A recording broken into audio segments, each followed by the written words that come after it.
ओम शांति। भारत की बहुत महिमा है। आज से 5000 वर्ष पहले सतयुग में श्री लक्ष्मी नारायण का राज्य था। ये बच्चों को अभी स्मृति दिलाते हैं। कौन? शिव बाबा। जब शिव बाबा खुद आते हैं तो वो आकर स्मृति दिलाते हैं। भारत की पूरी महिमा बाबा बताते हैं। आज 5 फरवरी 2026 की साकार मुरली के मधुर महावाक्य, उसके मुख्य पॉइंट्स में बाबा ने आज भारत की महिमा बताई है। बाबा कहते, तुम ही पुकार रहे थे ना, लौकिक बाप के बच्चे पारलौकिक बाप को पुकारते हैं। ये बाबा आओ, इस रावण राज्य से लिबरेट करो, हमें इस रावण राज्य से लिबरेट करो, इस भक्ति मार्ग की ठोकरों से छुड़ाओ। तो अभी बाबा आए हैं, तो बाबा की पहचान हमें मिली है। शिव बाबा कब आते हैं? जब घोर अंधियारी रात होती है। घोर अंधियारी रात में शिवरात्रि या शिव जयंती दोनों अक्षर ही आते हैं ना, तब बाबा आते हैं हमें पतित से पावन बनाने। क्योंकि हम ही तो पुकार रहे थे ना। क्योंकि शांति धाम सुख धाम की स्थापना तो बाप ही करते हैं ना। बाबा कहते मनुष्य को सदगति दे नहीं सकते, एक बाबा ही हमें सदगति दे सकते हैं। बाबा कहते अभी तुम ईश्वरीय संतान हो ना, जिन्होंने राजयोग सीखा है, सीख रहे हैं, आगे सबको बता रहे हैं, वही तो ईश्वरीय संतान है ना। बाबा कहते कोटों में कोई ही राजा बनते हैं, सभी राजा नहीं बनते हैं। कोटों में कोई ही राजा बनते हैं, लेकिन अपने पुरुषार्थ पर ध्यान देना है। निंदा स्तुति जय पराजय सभी में एक समान स्थिति आपकी होनी चाहिए। निरंतर योग का अभ्यास होना चाहिए। आज के महावाक्य सुनते हैं। बाबा कहते मीठे बच्चे, बाप आए हैं तुम्हें रावण राज्य से लिबरेट कर सदगति देने, नरकवासियों को स्वर्गवासी बनाने। प्रश्न है आज की मुरली से, बाप ने तुम भारतवासी बच्चों को कौन कौन सी स्मृति दिलाई है? उत्तर है, हे भारतवासी बच्चे, तुम स्वर्गवासी थे। आज से 5000 वर्ष पहले भारत स्वर्ग था, हीरे सोने के महल थे, तुम सारे विश्व के मालिक थे, धरती आसमान सब तुम्हारे थे। भारत शिव बाबा का स्थापन किया हुआ शिवालय था, वहां पवित्रता थी। अब फिर से ऐसा भारत बनने वाला है। गीत है, नयनहीन को राह दिखाओ प्रभु जी।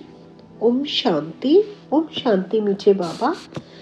मीठे मीठे रूहानी बच्चों, आत्माओं ने ये गीत सुना। किसने कहा ये? आत्माओं के रूहानी बाप ने कहा। तो रूहानी बाप को रूहानी बच्चों ने कहा, हे बाबा, उनको ईश्वर भी कहा जाता है, पिता भी कहा जाता है। कौन सा पिता? परम पिता। क्योंकि बाप दो है ना, एक लौकिक एक पारलौकिक। लौकिक बाप के बच्चे पारलौकिक बाप को पुकारते हैं, हे बाबा। अच्छा, बाबा का नाम है शिव, वह तो निराकार पूजा जाता है ना, उनको कहा जाता है सुप्रीम फादर। शिव को क्या कहा जाता है? Supreme father. लौकिक बाप को सुप्रीम नहीं कहा जाता। ऊंचते ऊंच सभी आत्माओं का बाप एक ही है। पारलौकिक बाप तो सभी का एक ही है ना। सभी जीव आत्माएं उस बाप को याद करती हैं। आत्माएं ये भूल गई हैं कि हमारा बाप कौन है। पुकारते हैं, ओ गॉड फादर, हम नयनहीन को नयन दो, तो हम अपने बाप को पहचाने। भक्ति मार्ग की ठोकरों से छुड़ाओ। सदगति के लिए तीसरा नेत्र लेने लिए, बाप से मिलने लिए पुकारते हैं। क्योंकि बाप ही कल्प कल्प भारत में आकर भारत को स्वर्ग बनाते हैं। अभी कलयुग है, कलयुग के बाद सतयुग आना है। ये है पुरुषोत्तम संगम युग। बेहद का बाप आकर जो पतित भ्रष्टाचारी बन गए हैं, उन्हों को पुरुषोत्तम बनाते हैं। ये लक्ष्मी नारायण पुरुषोत्तम भारत में थे। लक्ष्मी नारायण की डायनेस्टी का राज्य था। आज से 5000 वर्ष पहले सतयुग में श्री लक्ष्मी नारायण का राज्य था। ये बच्चों को स्मृति दिलाते हैं। तुम भारतवासी आज से 5000 वर्ष पहले स्वर्गवासी थे, अब तो सब नरकवासी हैं। आज से 5000 वर्ष पहले भारत हेवन था। भारत की कितनी महिमा थी। भारत की बहुत महिमा थी। हीरे सोने के महल थे। अभी तो कुछ भी नहीं है। उस समय और कोई धर्म नहीं था, सिर्फ सूर्यवंशी ही थे। चंद्रवंशी भी पीछे आते हैं। बाप समझाते हैं, तुम सूर्यवंशी डायनेस्टी के थे। अभी तक भी इन लक्ष्मी नारायण के मंदिर बनाते रहते हैं, परंतु लक्ष्मी नारायण का राज्य कब था, कैसे पाया, ये किसको पता नहीं है। पूजा करते हैं, जानते नहीं, तो ब्लाइंड फेथ हुआ ना। पूजा तो करते हैं लक्ष्मी नारायण की, लेकिन उनकी बायोग्राफी को जानते नहीं, तो ये ब्लाइंड फेथ हुआ ना। शिव की, लक्ष्मी नारायण की पूजा करते हैं, बायोग्राफी को भी नहीं जानते। अभी भारतवासी खुद कहते हैं, हम पतित हैं, हम पतितों को पावन बनाने वाला बाबा आओ, आकर हमको दुखों से, रावण राज्य से लिबरेट करो। बाप ही आकर सबको लिबरेट करते हैं। बच्चे जानते हैं, सतयुग में बरोबर एक राज्य था। बापूजी भी कहते थे कि हमको फिर से राम राज्य चाहिए। गृहस्थ धर्म जो पतित बन गया है सो पावन चाहिए। गृहस्थ धर्म जो पतित बन गया है सो पावन चाहिए। हम स्वर्गवासी बनना चाहते हैं। अभी नरकवासियों का क्या हाल है देख रहे हो ना। इसको कहा जाता है हेल, डेविल वर्ल्ड। यही भारत डीटी वर्ल्ड था। बाप बैठ समझाते हैं, तुमने 84 जन्म लिए हैं, ना कि 84 लाख। बाप समझाते हैं, तुम असल शांति धाम में रहने वाले हो। तुम यहाँ पाठ बजाने आए हो। 84 जन्मों का पाठ बजाया है। पुनर्जन्म तो जरूर लेना पड़े ना। पुनर्जन्म 84 होते हैं, ना कि 84 लाख। अब बेहद का बाप आए हैं तुम बच्चों को बेहद का वर्षा देने। बाप तुम बच्चों मना आत्माओं से बात कर रहे हैं और सत्संगों पे मनुष्य को भक्ति मार्ग की बातें सुनाते हैं। आधा कल्प भारत जब स्वर्ग था तो एक भी पतित नहीं था। इस समय एक भी पावन नहीं है। ये है ही पतित दुनिया। गीता में श्री कृष्ण भगवान वाच लिख दिया है ना। उसने तो गीता सुनाई नहीं। ये लोग अपने धर्म शास्त्र को भी नहीं जानते, अपने धर्म को ही भूल गए हैं। हिंदू कोई धर्म नहीं है। धर्म मुख्य है 4। पहले है आदि सनातन देवी देवता धर्म। सूर्यवंशी और चंद्रवंशी दोनों को मिलाकर कहा जाता है देवी देवता धर्म, डीटिज्म। वहां दुख का नाम ही नहीं था। 21 जन्म तो तुम सुख धाम में थे। फिर रावण राज्य भक्ति मार्ग शुरू होता है। भक्ति मार्ग है ही नीचे उतरने का। भक्ति है रात, ज्ञान है दिन। अभी है घोर अंधियारी रात। शिव जयंती और शिवरात्रि दोनों अक्षर आते हैं ना। शिव बाबा कब आते हैं? जब रात्रि होती है, मना कलयुग की घोर रात्रि, घोर कलयुग होता है, तब शिव बाबा आते हैं। भारतवासी घोर अंधियारे में आ जाते हैं, तब बाप आते हैं। गुड़ियों की पूजा करते रहते हैं, एक की भी बायोग्राफी नहीं जानते। ये भक्ति मार्ग के शास्त्र भी बनने ही है। ये ड्रामा सृष्टि चक्कर को भी समझना है। शास्त्रों में ये नॉलेज नहीं है। ये है भक्ति का ज्ञान, फिलॉसफी। वह कोई सदगति मार्ग का ज्ञान नहीं है। बाप कहते हैं, मैं आकर तुमको ब्रह्म द्वारा यथार्थ ज्ञान सुनाता हूँ। पुकारते भी हैं, हमको सुख धाम शांति धाम का रास्ता बताओ। बाप कहते हैं, आज से 5000 वर्ष पहले सुख धाम था, जिसमें तुम सारे विश्व पर राज्य करते थे। सूर्यवंशी डायनेस्टी का राज्य था। बाकी सब आत्माएं शांति धाम में थी। वहां 9 लाख गाए जाते हैं। तुम बच्चों को आज से 5000 वर्ष पहले बहुत साहूकार बनाया था। इतना धन दिया, फिर तुमने वे कहाँ गवाया? तुम कितने साहूकार थे? भारत कौन कहलाए? फिर भारत कौन सदावे ना। भारत ही सबसे ऊंचते ऊंच खंड है। सभी का वास्तव में ये तीर्थ है, क्योंकि पतित पावन बाप का जन्म स्थान है। जो भी धर्म वाले हैं, सभी की बाप आकर सदगति करते हैं। वैसे भी देखा जाए ना, लौकिक में भी अगर हम देखें, जितनी भारत में सब पूजा और पवित्रता सब कुछ है, वो और किसी भी बाहर देश में नहीं है। सब कुछ भारत में ही है, क्योंकि भारत में ही तो बाप आते हैं ना।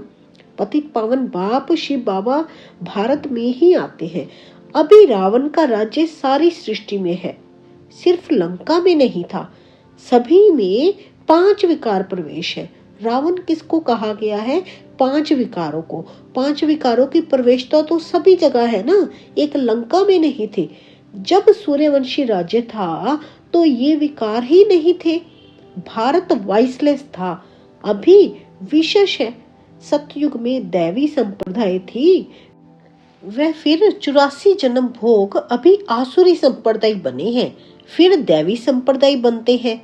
भारत बहुत साहूकार था, अब गरीब बना है, इसलिए भीख मांग रहे हैं। बाप कहते हैं, तुम कितने साहूकार थे, तुम्हारे जैसा सुख किसको भी नहीं मिल सकता। तुम सारे विश्व के मालिक थे, धरती आसमान सब तुम्हारे थे। बाप स्मृति दिलाते हैं, भारत शिव बाबा का स्थापन किया हुआ शिवालय था, वहां पवित्रता थी। उस नई दुनिया में देवी देवताएं राज्य करते थे। भारतवासी तो ये भी नहीं जानते कि राधे कृष्ण का आपस में क्या संबंध है। दोनों अलग अलग राजधानी के थे, फिर स्वयंवर के बाद लक्ष्मी नारायण बने हैं। ये ज्ञान कोई मनुष्य में नहीं है, परम पिता परमात्मा ही ज्ञान का सागर है, वही तुम्हें ये रूहानी ज्ञान देते हैं। ये स्पिरिचुअल नॉलेज सिर्फ एक बाप ही दे सकते हैं। अब बाप कहते हैं, आत्म अभिमानी बनो, मुझ अपने परम पिता परमात्मा शिव बाप को याद करो। याद से ही सतो प्रधान बनेंगे। तुम यहाँ आते ही हो मनुष्य से देवता अथवा पतित से पावन बनने। अभी ये है रावण राज्य। भक्ति मार्ग में रावण राज्य शुरू होता है। रावण ने कोई एक सीता को नहीं चुराया है। तुम सब भक्ति करने वाले रावण के चंबे में हो। सारी सृष्टि 5 विकार रूपी रावण की कैद में है। सभी शोक वाटिका में दुखी हैं। बाप आकर सबको लिबरेट करते हैं। अब बाप फिर से स्वर्ग बना रहे हैं। ऐसे नहीं कि अभी जिनको धन बहुत है वह स्वर्ग में है, नहीं, अभी है ही नरक। क्योंकि अभी है ही नरक ना, सभी पतित हैं, इसलिए गंगा में जाकर स्नान करते हैं। समझते हैं गंगा पतित पावनी है, परंतु पावन तो कोई बनते नहीं है। पतित पावन तो बाप को ही कहा जाता है ना कि नदियों को। ये सब है भक्ति मार्ग। जो ये सब है ये भक्ति मार्ग की बातें हैं। बाप ही ये बातें आकर समझाते हैं। अब तुम ये तो जानते हो ना, एक है लौकिक बाप, दूसरा फिर प्रजापिता ब्रह्मा है अलौकिक बाप, और फिर वह है पारलौकिक बाप। 3 बाप है। शिव बाबा प्रजापिता ब्रह्मा द्वारा ब्राह्मण धर्म स्थापन करते हैं। ब्राह्मणों को देवता बनाने के लिए राजयोग सिखाते हैं। एक ही बार बाप आकर आत्माओं को राजयोग सिखलाते हैं। आत्माएं पुनर्जन्म लेती हैं। आत्मा ही कहती है, मैं एक शरीर छोड़ दूसरा लेती हूँ। बाप कहते हैं, अपने को आत्मा समझ मुझ बाप को याद करो तो तुम पावन बनेंगे। कोई भी देहधारी को याद नहीं करो। अभी ये है मृत्यु लोक का अंत। अमर लोक की स्थापना हो रही है। बाकी सब अनेक धर्म खल्लास हो जाएंगे। सतयुग में एक ही देवता धर्म था, फिर त्रेता में चंद्रवंशी राम सीता। तुम बच्चों को सारे चक्र की याद दिलाते हैं। शांति धाम सुख धाम की स्थापना करते ही है बाप। मनुष्य को सदगति दे नहीं सकते, क्योंकि शांति धाम और सुख धाम की स्थापना तो शिव बाबा ही करते हैं ना। मनुष्य कभी मनुष्य को सदगति दे नहीं सकते। वे सब है ही भक्ति मार्ग के गुरु। भक्ति मार्ग में मनुष्य अनेक प्रकार के चित्र बनाए, पूजा कर फिर जाकर कहते हैं डूब जा डूब जा। बहुत पूजा करते, खिलाते पिलाते। अब खाते तो ब्राह्मण लोग हैं। इसको कहा जाता है गुड़ियों की पूजा। कितनी अंधश्रद्धा है, अब उन्हों को कौन समझाए। बाप कहते हैं, अभी तुम हो ईश्वरीय संतान। तुम अभी बाप से राजयोग सीख रहे हो। ये राजधानी स्थापन हो रही है। प्रजा तो बहुत बननी है, कोटों में कोई राजा बनते हैं। सत्यु को कहा जाता है फूलों का बगीचा, अभी है कांटों का जंगल। अभी रावण राज्य बदल रहा है, ये विनाश होना ही है। ये नॉलेज अभी सिर्फ तुम ब्राह्मणों को मिलती है। लक्ष्मी नारायण को भी ये ज्ञान नहीं रहता। ये ज्ञान प्राय लोप हो जाता है। भक्ति मार्ग में कोई भी बाप को जानते ही नहीं। बाप ही रचता है, ब्रह्मा विष्णु शंकर भी रचना है। परमात्मा सर्वव्यापी कहने से सब बाप हो जाते हैं। परमात्मा को सर्वव्यापी कहने से तो सब बाप हो जाते हैं। वर्षे का हक ही नहीं रहता। बाप तो आकर सभी बच्चों को वर्षा देते हैं। सर्व का सद्गति दाता एक ही बाप है। परमात्मा सर्वव्यापी नहीं है, सर्व का सद्गति दाता तो सिर्फ एक ही बाप है। ये भी समझाया है। 84 जन्म वह लेते हैं जो पहले पहले सतयुग में आते हैं। 84 जन्म सिर्फ वो लेते हैं जो पहले पहले सतयुग में आते हैं। बाकी तो फिर किसी के 82, किसी के 80, धीरे धीरे जैसे जैसे पुरुषार्थ है ऐसे ऐसे उनके जन्म होते हैं। आगे बाबा कहते क्रिश्चियन लोग के जन्म कितने होंगे? करके 40 जन्म होंगे, क्योंकि वो बाद में आई ना, उनकी डायनेस्टी बाद में आई। ये हिसाब निकाला जाता है। एक भगवान को ढूंढने लिए कितने धक्के खाते हैं। अभी तुम धक्के नहीं खाएंगे। जब बाबा का पूरा परिचय मिल गया तो बाबा कहते अभी तुम धक्के नहीं खाएंगे। तुमको सिर्फ एक बाप को याद करना है। ये है याद की यात्रा। ये है पतित पावन गॉड फादरली यूनिवर्सिटी। तुम्हारी आत्मा पढ़ती है। साधु संत फिर कह देते आत्मनिर्लेप है। अरे आत्मा को ही कर्मों अनुसार दूसरा जन्म लेना पड़ता है ना। आत्मा ही अच्छा व बुरा काम करती है। इस समय तुम्हारा कर्म विकर्म होता है। सतयुग में कर्म अकर्म होते हैं, वहां विकर्म होता ही नहीं। वह है पुण्य आत्माओं की दुनिया। ये सब समझने और समझाने की बातें हैं।